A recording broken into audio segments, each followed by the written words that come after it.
आज के इस नया सेशन में शुरू करने जा रहे हैं क्वेश्चन बैंक क्लास 10 का। बिहार बोर्ड के जितने भी स्टूडेंट हैं उनके लिए आज हम लोग मैथ का क्वेश्चन शुरू करेंगे।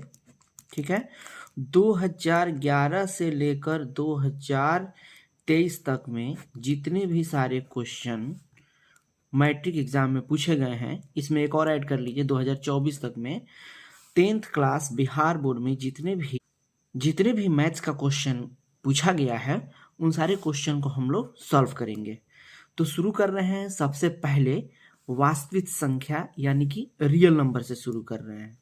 ठीक है, रियल नंबर्स, वास्तविक संख्या। जैसे पहला क्वेश्चन है, किसी पूर्णांक p के लिए प्रत्येक सम पूर्णांक का रूप क्या है।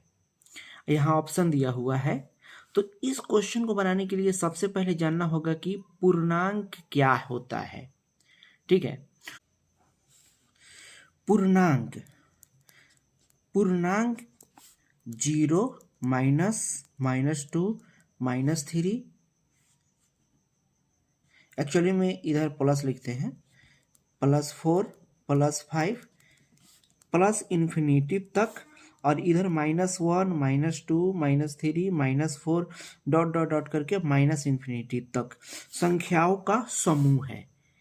यानी कि धनात्मक संख्या, ऋणात्मक संख्या और जीरो, इन सब का समुच्चय पूर्णांक कहलाता है। ठीक है, अब इस पूर्णांक में बोल रहा है कि कोई भी संख्या p ले लीजिए। p का वैल्यू इसमें से कुछ भी हो सकता है, लेकिन p क्या है, सम पूर्णांक है।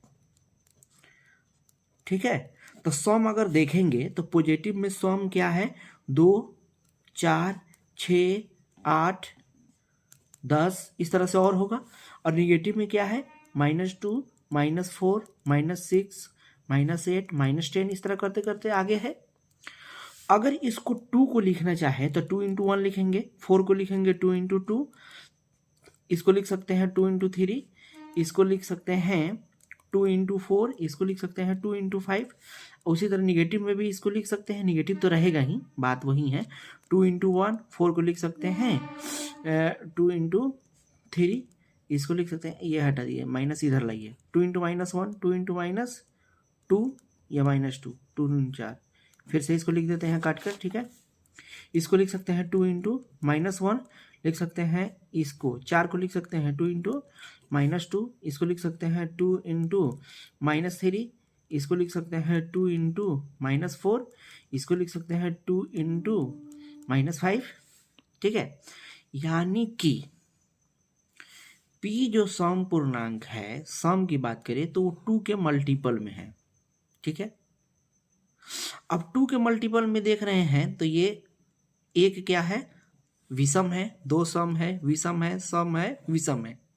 यानी कि 2 के मल्टीपल में कुछ भी रहे, 2 के मल्टीपल में ये जो p 1 रह सकता है, 2 रह सकता है, ये p का वैल्यू 1 रह सकता है, 2 3 4 5, या -1 -2 -3 -4 -5, ये p का वैल्यू कुछ भी रहे, लेकिन उसको अगर 2 से गुणा कर देंगे तो वो हो जाएगा सम। यानी कि सम पूर्णांक हमेशा 2p के रूप में रहेगा। और वही क्वेश्चन आपसे पूछा है कि किसी पूर्णांक p के लिए प्रत्येक सम पूर्णांक का रूप क्या होगा, तो फट से आप बोलिएगा 2p। अगर हम p लगाएंगे तो p गलत हो जाएगा, क्योंकि p अगर लिखेंगे तो p का वैल्यू 1 भी हो सकता है, 2 भी हो सकता है, -1 -3 -4, प्लस में भी निगेटिव भी हो सकता है, पॉजिटिव भी हो सकता है, माइनस में भी निगेटिव हो सकता है, पॉजिटिव हो सकता है। अगला क्वेश्चन देखिए, निम्नलिखित में कौन सी सबसे छोटी प्राकृतिक संख्या है। ठीक है, तो प्राकृतिक संख्या, जिन संख्या का उपयोग गिनती के लिए किया जाता है उसको प्राकृतिक संख्या कहते हैं। तो गिनती की शुरुआत हमेशा 1 से शुरू करते हैं, 1 2 3 4 5 6, उनमें से सबसे छोटी प्राकृतिक संख्या 1 होगा, यानी कि सी होगा आंसर। 3 नंबर क्वेश्चन, √12 का परिमेयीकरण गुणांक क्या है। अब देखिए, आप पढ़े होंगे हर परिमेयकरण, ठीक है, और अंश परिमेयकरण। ठीक है, मान लेते हैं 1/√5 है, तो इसमें हर जो है वह रूट में है, तो इसको हर परिमेयकरण करते हैं, तो जो रूट में हर में रहता है उससे ऊपर और नीचे गुना कर देते हैं इस तरह से। तो ये हर परिमेयकरण हो गया, ऊपर गुना करेंगे तो ये √5 होगा, नीचे में √5 गुना हुआ था तो 5 हो गया, तो ये हर परिमेयकरण हुआ। लेकिन यहाँ पे दिया हुआ है क्वेश्चन में √12, इसका परिमेयकरण गुणांक पूछ रहा है।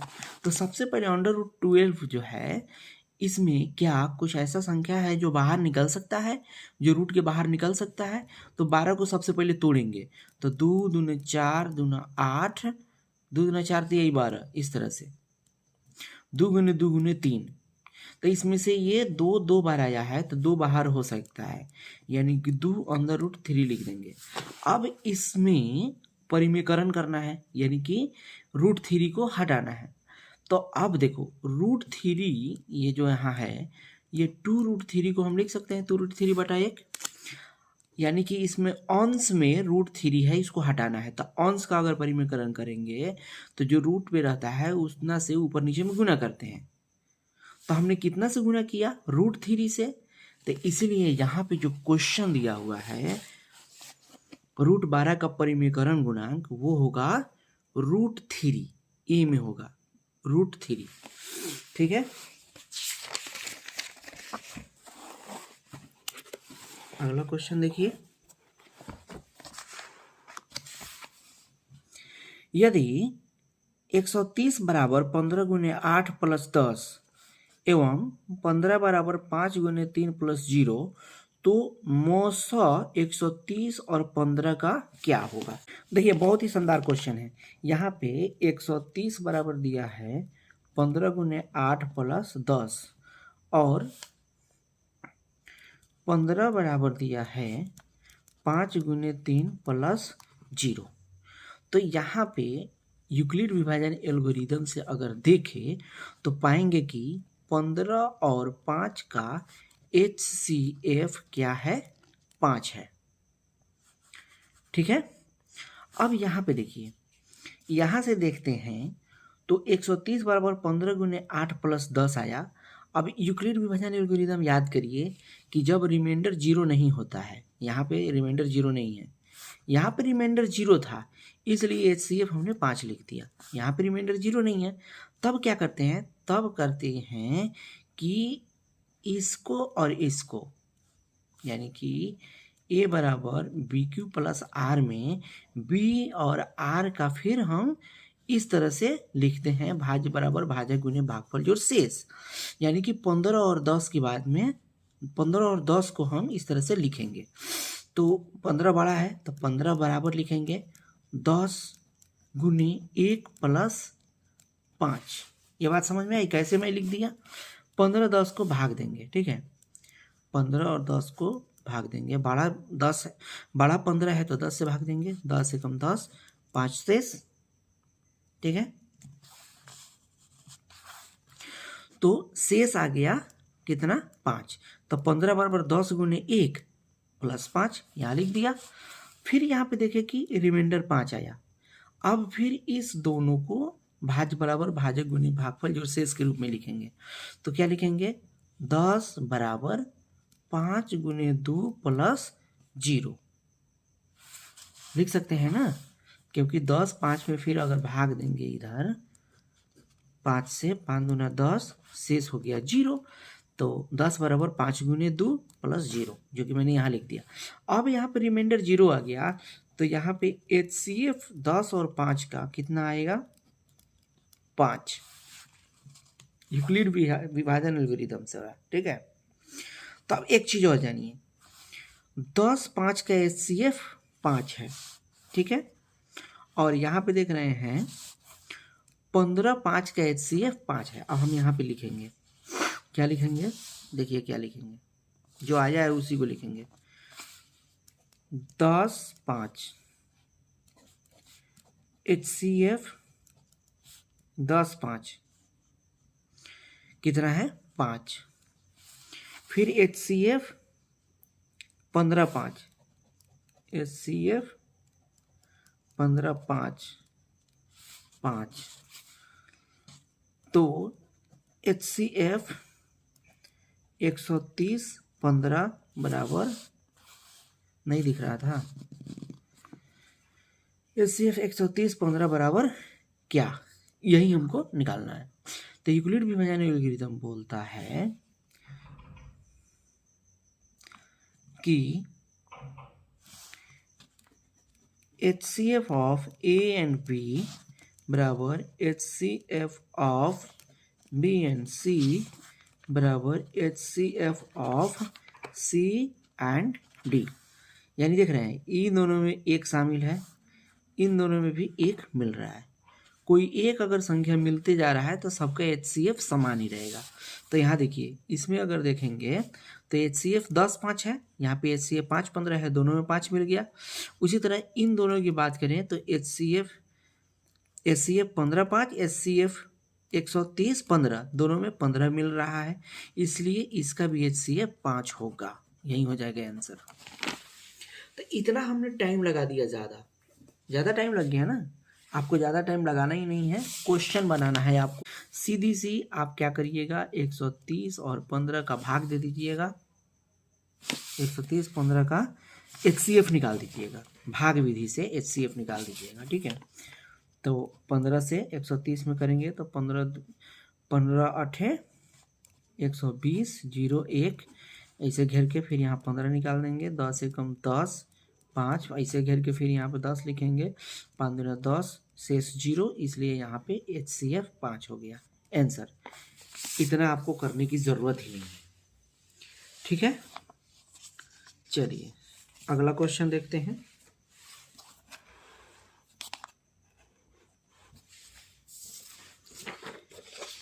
वस्तुनिष्ठ प्रश्न में देख रहे हैं यूक्लिड विभाजन एल्गोरिथम दो धनात्मक पूर्णांकों के निम्न में से किसे परिकलित करने का तरीका है।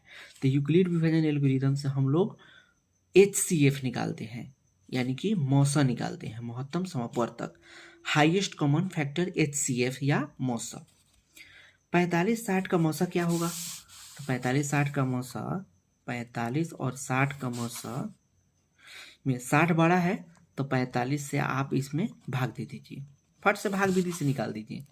45 दूना 90 होता है, तो एक मरतबा लगा दीजिए 45, माइनस करेंगे, 10 में से 5 गया 5, और यहाँ देखिए यहाँ पे एक दे दिया है तो 5 बचा, 5 में से 4 गया 1, यहाँ पे फिर 45 आ जाएगा तो 15 दिया 45, शेष 0 आ गया, 0 या कटे 0 आ गया शेष।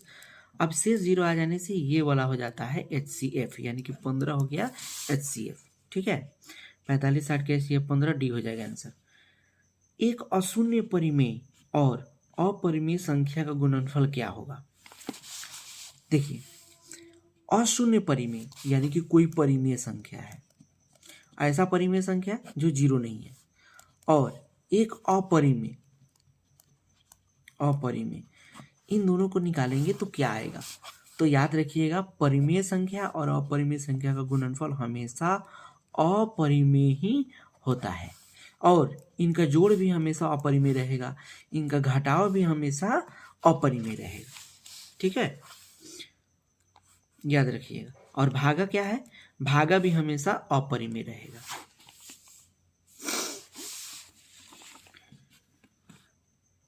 यदि p एक धनात्मक पूर्णांक है तो धनात्मक सम पूर्णांक का रूप क्या होगा। तो अभी हम लोग कुछ देर पहले पढ़े थे, 2p के रूप में आएगा, ए होगा आंसर। 5 नंबर क्वेश्चन बोल रहा है किसी धनात्मक पूर्णांक q के लिए प्रत्येक धनात्मक विषम पूर्णांक का रूप क्या होगा। तो ये धनात्मक पूर्णांक q है, यानी कि q का वैल्यू 1 2 3 4 5 6 7 8 9 10, ये हो सकता है, कुछ भी और आगे हो सकता है, लेकिन बोला है कि विषम पूर्णांक होना चाहिए। विषम होने के लिए 1 3 5 7 इस तरह से होना चाहिए, लेकिन q का मान तो 1 2 3 4 कुछ भी हो सकता है। तो किस रूप में रहेगा कि वो विषम रहेगा, इन सब में से आपको ऑप्शन चुनना है, ठीक है।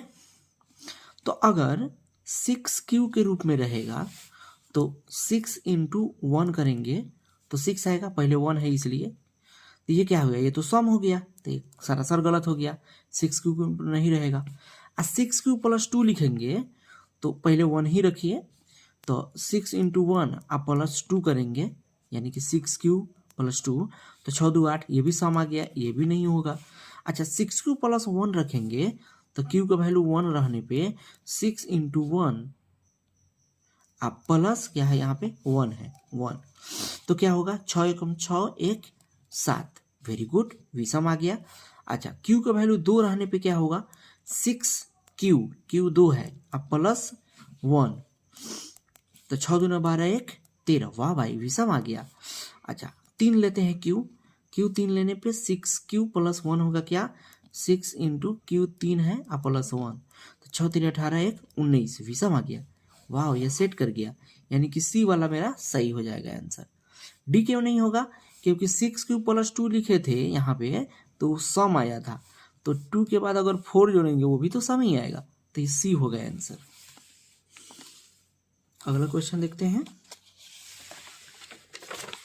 यदि भाग एल्गोरिथम ए बराबर बी क्यू प्लस आर में ए 72 क्यू 8 और आर 0 हो तो बी का मान क्या होगा। ये भी बिल्कुल आसान है, देखिए कैसे बनेंगे इसको। यहाँ बोला कि ए बराबर बी क्यू प्लस आर, इसमें बोल रहा है कि ए है 72, बी का मान निकालना है, क्यू का मान है 8 यानी बी × 8 प्लस आर का मान है 0, ठीक। तो बी का मान क्या होगा, और वैल्यू दिया है 9 8 7 4, बी का वैल्यू में दिया है 9 या 8 या 7 या 4। ये 2023 में एनुअल एग्जाम फर्स्ट पीरियड में ये पूछा हुआ है, ठीक है। अब देखिए यूक्लिड विभाजन एल्गोरिथम में बोलता है कि जब रिमाइंडर 0 हो उस समय ए बराबर बी क्यू प्लस आर में बी होता है HCF, यानी कि बी से ए पूरा पूरा कट जाएगा, तो बी से 72 पूरा पूरा कट जाएगा, कितना मर्तबा क्यू मर्तबा, यानी कि यहाँ पे 8 मर्तबा, तो बी से कितना में गुना करेंगे, बी से 8 में गुना करने पे 72 आना चाहिए, यानी कि बी से 72 में आराम से भाग लग जाना चाहिए। तो बी से कितना मरतबा में भाग लगेगा, 8 को लगे इधर में भाग दे दीजिए, तो 8 9 72, यानी 72 बराबर लिख सकते हैं 9 × 8 + 0, यानी 9 होगा इसका आंसर ए, ये वाला ए, ठीक है। अगला क्वेश्चन क्या है, यदि भाग एल्गोरिथम ए बराबर बी क्यू प्लस आर में बी 61 क्यू 27 आर 32 हो तो ए का मान निकालना है। बिल्कुल आसान है, देखिए कैसे बनेगा।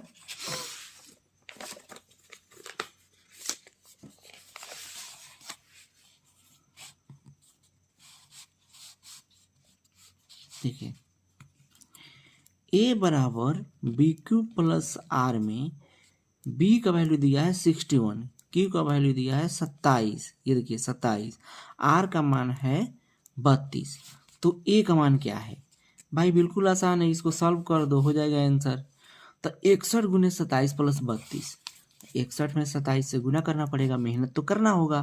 तो देखिए 7 एकम 7 7 छक 42, और ये 2 एकम 2 6 दूना 12, ये हो जाएगा 7, ये हो जाएगा 4, ये हो जाएगा 6, ये हो गया 1, और उसमें 32 जोड़ देंगे इसमें, तो ये 7 2 9 4 3 7 6 1, यानी कि 1679 कहाँ है, ए में है 1679, यही हो जाएगा आंसर। अगला क्वेश्चन, यदि भाग एल्गोरिथम ए बराबर बी क्यू प्लस आर में बी 43 क्यू 31 आर 32 हो तो ए का मान सेम उसी तरह निकालना है। देखिए ए बराबर बी क्यू प्लस आर में दिया है बी 43 क्यू 31 आर है 32, तो ए का वैल्यू निकालना है, तो 43 31 में गुना करना होगा, तो गुना कर देते हैं। 43 × 31, 3 एकम 3 4 एकम 4, ये 3 3 9 4 3 12, 3 9 4 13, हाथ में 1, 2 1 3 1, और 32 जोड़ना है तो 32 जोड़ देंगे, 3 2 5, 3 3 6, 3 1 1365 कहाँ है, तो ये देखिए ये 1365 ए में है, यही हो जाएगा आंसर। ठीक है, तो वस्तुनिष्ठ प्रश्न हमने देखा। आगे हम लघु उत्तरीय प्रश्न देखेंगे जो कि अगले वीडियो में देखेंगे।